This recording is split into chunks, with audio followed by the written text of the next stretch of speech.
সকল দুর্নীতি ৬০ দিনের মধ্যে বন্ধ করে দিব।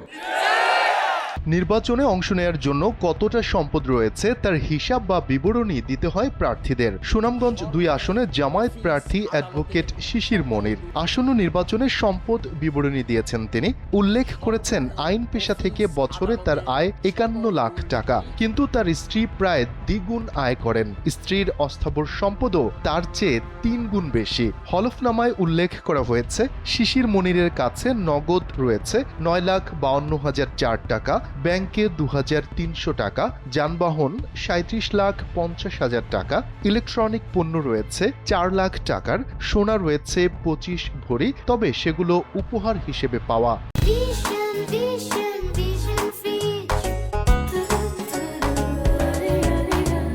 অন্যদিকে শিশির মনিরের স্ত্রী সুমাইয়া সাদিয়া রায়হান বেসরকারি চাকুরিজীবী। তার কাছে নগদ অর্থ রয়েছে ৯,৯৪,৫৬৫ টাকা, ব্যাংকে ৩৮,২৬,৩১৭ টাকা, বন্ড ঋণপত্র ৩,৯৬৬ টাকা, সঞ্চয়পত্র ও স্থায়ী আমানত ৯১,৯০,৫৯৫ টাকা, যানবাহন ৪৩,২৫,০০০ টাকা, উপহার হিসেবে পাওয়া ২৫ ভরি স্বর্ণ, ইলেকট্রনিক্স সামগ্রী ৭,২০,৪০০ টাকার।